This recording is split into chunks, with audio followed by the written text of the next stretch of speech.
PM Modi के पश्चिम बंगाल दौरे का आज दूसरा दिन। पीएम मोदी आज महुआ मोइत्रा की संसदीय सीट नदिया जिले में करेंगे हुंकार। पीएम मोदी की आज सुबह 10:30 बजे नदिया के कृष्णनगर में जनसभा। प्रधानमंत्री 15,000 करोड़ से ज्यादा की विकास परियोजना की देंगे सौगात। पश्चिम बंगाल से पीएम मोदी करेंगे बिहार का रुख। औरंगाबाद में दोपहर 2:30 बजे प्रधानमंत्री करेंगे 21,400 करोड़ की परियोजना का उद्घाटन और शिलान्यास। पीएम मोदी शाम 5:15 बजे पहुंचेंगे बेगूसराय। 1,48 करोड़ की कई तेल और गैस क्षेत्र से जुड़ी परियोजनाओं का करेंगे उद्घाटन। पीएम मोदी बेगूसराय में जनसभा को करेंगे संबोधित। इस मौके पर 13,400 करोड़ के ज्यादा की परियोजनाओं का उद्घाटन और शिलान्यास होगा। पीएम मोदी ने पश्चिम बंगाल के आरामबाग में किया सीधा हमला। कहा संदेश खाली पर ममता सरकार को आनी चाहिए शर्म। घटना के लिए टीएमसी के लोग जिम्मेदार। पीएम मोदी ने कहा कि गुनहगारों को बचाती रहती है ममता सरकार। दीदी ने बहन बेटियों की मदद नहीं की, ये बहन बेटियां ही टीएमसी के गुंडा राज को उखाड़ फेंकेंगी। इंडिया अलायंस पर भी बरसे पीएम मोदी। कहा संदेश खाली पर लेफ्ट कांग्रेस ने ममता से जवाब नहीं मांगा। खड़गे का बयान शर्मनाक, कहते हैं बंगाल में ये चलता रहता है। करप्शन को लेकर भी बोले पीएम, बंगाल को लूटने वालों को लौटना पड़ेगा। टीएमसी ने घोटालों का बनाया है रिकॉर्ड। कोलकाता में राजभवन में पीएम मोदी से मिली सीएम ममता बनर्जी। मुलाकात को बताया शिष्टाचार भेंट। कहा कोई राजनीतिक बात नहीं की। टीएमसी नेता कुणाल घोष ने छोड़ा प्रदेश महासचिव और प्रवक्ता का पद। कहा कि इस सिस्टम में फिट नहीं हो रहा।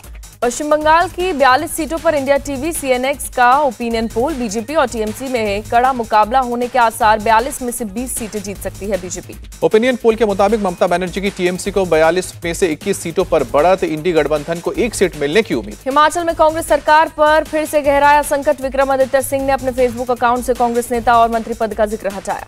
विक्रमादित्य सिंह ने अपने फेसबुक अकाउंट पर परिचय में लिखा, हिमाचल का सेवक, जल्द ही बड़ा फैसला लिए जाने की जताई जा रही है संभावना। विक्रमादित्य सिंह आज कांग्रेस आलाकमान और पार्टी अध्यक्ष खड़गे से मिलकर अपने परिवार की नाराजगी करेंगे जाहिर। शुक्रवार की शाम को पहुंचे दिल्ली आने से पहले हरियाणा के पंचकुला में बागी कांग्रेस विधायकों से मिले विक्रमादित्य सिंह। स्पीकर ने अयोग्य करार दिया है। सीएम सुखविंदर सुक्खू ने फिर किया दावा, 5 साल चलेगी हिमाचल सरकार। बीजेपी जो हथकंडे अपना रही वो ठीक नहीं।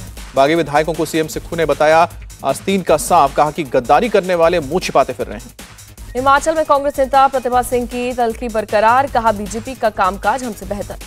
लोकसभा चुनाव को लेकर बीजेपी जल्द ही जारी कर सकती है पहली लिस्ट। बीजेपी अध्यक्ष जेपी नड्डा और अमित शाह के बीच शुक्रवार की रात हुई चर्चा। मुंबई में महाविकास अघाड़ी का सीटों पर विवाद हुआ हल। राहुल गांधी और उद्धव ठाकरे ने बातचीत कर सुलझाया विवाद। कांग्रेस सूत्रों के मुताबिक मुंबई की 6 में से 4 सीट पर शिवसेना उद्धव गुट लड़ेगी चुनाव। 2 सीट पर कांग्रेस उतारेगी उम्मीदवार। संजय निरुपम की उत्तर पश्चिम मुंबई सीट छोड़ने के लिए उद्धव राजी हुए। दक्षिण मुंबई, दक्षिण मध्य मुंबई, उत्तर पूर्व मुंबई पर उद्धव उतारेंगे उम्मीदवार। महाराष्ट्र में सीट शेयरिंग का 5 और 6 मार्च को हो सकता है ऐलान। शरद पवार, उद्धव ठाकरे, नाना पटोले और प्रकाश अंबेडकर की मौजूदगी में ऐलान किया जाएगा। महाराष्ट्र कांग्रेस अध्यक्ष बाला साहेब थोराट का बयान, एमबीए में सीट शेयरिंग पर 1 राउंड और बातचीत होगी।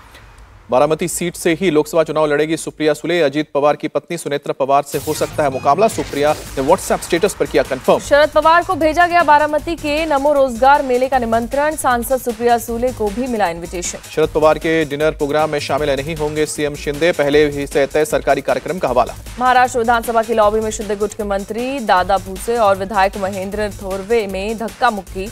विकास काम के लिए मिलने वाली निधि में मुद्दे पर हुई बहस। महेंद्र थोरवे ने सफाई देते हुए कहा कि हमारे बीच कोई झगड़ा नहीं हुआ। मैंने जो काम उन्हें बताया था वो काम हुआ या नहीं ये पूछा था। महाराष्ट्र कांग्रेस के नेता बाला साहेब थोराट ने कहा ये सत्ताधारी लोग हैं, इनका आपस में झगड़ा चलता है। वरिष्ठ नेताओं में दिखाई नहीं देते। केंद्रीय मंत्री नितिन गडकरी ने कांग्रेस अध्यक्ष खड़गे और महासचिव जयराम रमेश को भेजा लीगल नोटिस। गडकरी का आरोप, कांग्रेस ने उनका बयान काट छांट कर शेयर किया। नितिन गडकरी ने खड़गे और जयराम रमेश से माफी मांगी। कहा कांग्रेस के एक्स हैंडल से एक वीडियो को काट छांट कर शेयर किया गया। यह वीडियो असत्य और भ्रामक है। हरियाणा के डिप्टी सीएम दुष्यंत चौटाला का बयान, 10 सीटों की कर रहे हैं तैयारी। गठबंधन के साथ बैठकर करेंगे चर्चा। दुष्यंत चौटाला ने कांग्रेस पर भी साधा निशाना। कहा खुद को मजबूत बताने वाली कांग्रेस आम आदमी पार्टी को साथ लेकर चल रही। जल्द हो सकता है योगी मंत्रिमंडल का विस्तार। राज्यपाल से मिले सीएम। ओपी राजभर और दारा सिंह चौहान बन सकते हैं मंत्री। आरएलडी कोटे से मुस्लिम विधायक को बनाया जा सकता है मंत्री। यूपी में मंत्रिमंडल विस्तार पर समाजवादी पार्टी की सांसद डिंपल यादव का बयान। कहा चुनाव आ गए हैं और उसे देखते हुए मंत्रिमंडल विस्तार किया जा रहा है। बेंगलुरु के एक कैफे में बम धमाका होने से मचा हड़कंप। धमाके में 9 लोग घायल हुए। इलाज के लिए अस्पताल में भर्ती किया गया। मुख्यमंत्री सिद्धरामैया ने मामले की पुष्टि करते हुए कहा कैफे में हुआ विस्फोट, बम धमाका। सीसीटीवी में धमाके को लेकर अहम सबूत कैद। डिप्टी सीएम डीके शिव कुमार बोले, पुलिस के मुताबिक आरोपी की उम्र 28 से 30 साल के बीच है। कैफे पहुंचने के बाद उसने रवा इडली का कूपन लिया लेकिन खाया नहीं।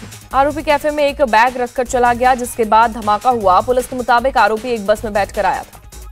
कैफे में हुए ब्लास्ट के मामले में एक्शन तेज। पुलिस ने यूएपीए और एक्सप्लोजिव सब्सटेंस एक्ट के तहत केस दर्ज कर जांच शुरू की। डीजीपी आलोक मोहन का बयान, बोले एफएसएल की टीम मौके पर जांच में जुटी, पुलिस कमिश्नर खुद जांच की कर रहे हैं निगरानी। डीजीपी के मुताबिक सभी घायलों की हालत स्थिर है, बोले पूरे मामले पर फिलहाल कुछ भी कहना जल्दबाजी होगी।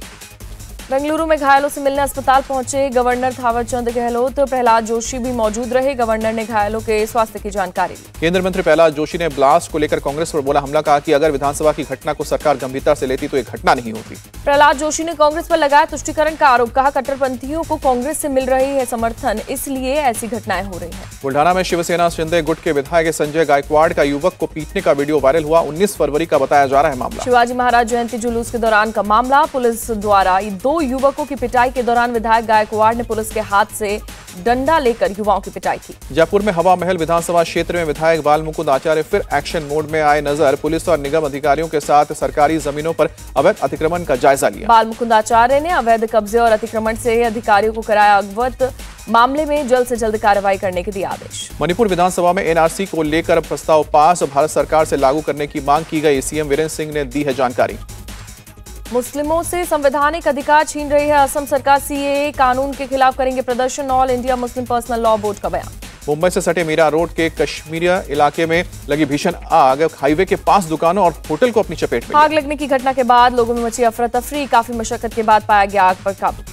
गाजियाबाद में एक सरकारी महिला अधिकारी को डिजिटल अरेस्ट कर 56 लाख रुपए की ठगी। महिला 3 दिन तक साइबर अपराधियों के इशारे पर करती रही काम। महिला की शिकायत पर साइबर थाने में मामला दर्ज, सभी खातों को सीज कर पुलिस रिकवरी की कोशिश में जुटी।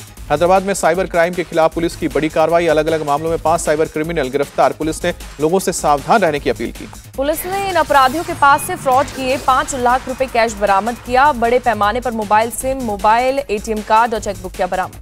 तमिलनाडु के मदुरै रेलवे स्टेशन से पुलिस ने एक शख्स को किया गिरफ्तार। शख्स के पास से 30 किलो नारकोटिक्स ड्रग्स बरामद किया। तेलंगाना पुलिस और ड्रग कंट्रोलर टीम ने नकली दवा बनाने वाली कंपनी के मालिक और उसके सप्लायर को गिरफ्तार किया। फैक्ट्री से लाखों की नकली दवा बरामद की गई। तमिलनाडु के थुडुकोडी में एक माचिस की फैक्ट्री में लगी भीषण आग, फायर ब्रिगेड की टीम ने कड़ी मशक्कत के बाद काबू पाया। माचिस बनाने का सामान होने की वजह से तेजी से फैली आग लगते ही मची अफरा तफरी। आग से किसी की जान को नुकसान नहीं, आग लगने की जांच जारी। कर्नाटक के बेलगावी में रिहायशी इलाके में घुसा जंगली हाथी, इलाके में मची अफरा तफरी, खेतों में फसलों को पहुंचा नुकसान। जम्मू कश्मीर के सोनमर्ग में ताजा बर्फबारी, चारों तरफ जमी कई फीट मोटी बर्फ की परत। बर्फबारी देख पर्यटकों में छाई खुशी। रेल मंत्री अश्विनी वैष्णव ने गोरखपुर हटिया मौर्य एक्सप्रेस का संबलपुर तक किया विस्तार। रेल मंत्री ने हरी झंडी दिखाकर ट्रेन को रवाना किया। भारतीय नौसेना की बढ़ेगी ताकत, 6 मार्च को नौसेना में शामिल होगा MH-60R हेलीकॉप्टर। पानी के अंदर पनडुब्बियों को ढूंढकर मार गिराने में सक्षम। नौसेना के बेड़े में 6 हेलीकॉप्टर होंगे शामिल। इसके शामिल होने से समुद्र तट पर बढ़ेगी भारत की ताकत। INS विक्रांत की भी ताकत बढ़ेगी। अबुधाबी में पहला हिंदू मंदिर आम जनता के लिए खोला गया। पीएम मोदी 14 फरवरी को किए गए थे उद्घाटन मंदिर का और श्री अक्षर पुरुषोत्तम स्वामी नारायण संस्था का है मंदिर। भारतीय विदेशी मुद्रा भंडार में आया उछाल, 2 अरब 97 करोड़ डॉलर की बढ़ोतरी दर्ज हुई। विदेशी मुद्रा भंडार 619 अरब 7 करोड़ डॉलर पर पहुंचा। आरबीआई ने जारी की है 23 फरवरी को खत्म हुए हफ्ते की रिपोर्ट। आरबीआई के मुताबिक बैंक में वापस आए 97% से ज्यादा 2000 के नोट। अभी बाजार में है 8,470 करोड़ रुपए। सरकार ने फरवरी 2024 में जीएसटी से 1,68,000 करोड़ रुपए जुटाए हैं। पिछले साल की तुलना में 15.5% ज्यादा कलेक्शन हुआ है। पेटीएम पेमेंट्स बैंक पर मनी लॉन्ड्रिंग का आरोप, फाइनेंशियल इंटेलिजेंस यूनिट ने लगाया 5 करोड़ 49 लाख रुपए का जुर्माना। वुमेन प्रीमियर लीग में यूपी वॉरियर्स की लगातार दूसरी जीत, गुजरात जायंट्स को 6 विकेट से हराया। गुजरात ने पहले बल्लेबाजी करते हुए बनाए 142 रन। यूपी वॉरियर्स ने 4 विकेट खोकर लक्ष्य किया हासिल। अंक तालिका में पहले नंबर पर दिल्ली कैपिटल्स का कब्जा, यूपी वॉरियर्स तीसरे नंबर पर। ईशान श्रेयस को कॉन्ट्रैक्ट से बाहर करने पर कपिल देव का बयान, बीसीसीआई का फैसला सही, देश से बढ़कर कुछ नहीं। टीम इंडिया के पूर्व क्रिकेटर कीर्ति आजाद ने बीसीसीआई के सेंट्रल कॉन्ट्रैक्ट पर रखी अपनी राय। कीर्ति के मुताबिक ये एक अच्छा कदम है, हर किसी को रणजी ट्रॉफी खेलना चाहिए। गांगुली ने अश्विन को बताया ऑल टाइम ग्रेट खिलाड़ियों में से एक, कहा 500 टेस्ट विकेट लेना मजाक की बात नहीं। वुमेन्स क्रिकेट के लिए red ball zonal cricket tournament कराने की योजना बना रहा है बीसीसीआई। 29 मार्च से पुणे में शुरू होगा रेड बॉल टूर्नामेंट। अनंत राधिका प्री वेडिंग में शामिल हुई। अंतर्राष्ट्रीय गायिका रेहाना पूरी टीम के साथ जामनगर आई। गुजरात के जामनगर में लगा फिल्मी सितारों का जमावड़ा। अनंत अंबानी और राधिका की प्री वेडिंग फंक्शन में आमिर खान, अक्षय कुमार, श्रद्धा कपूर भी शामिल हुए। फंक्शन में परिवार के साथ पहुंचे सैफ अली खान और वरुण धवन। बेटी सोनम संग अनिल कपूर भी आए नजर। अनंत अंबानी और राधिका के फंक्शन के लिए रिलायंस ग्रुप के चेयरमैन अनिल अंबानी भी पहुंचे पूरी फैमिली के साथ। खेल जगत की हस्तियों ने भी शिरकत की। सचिन तेंदुलकर, महेंद्र सिंह धोनी और साइना नेहवाल भी पहुंची।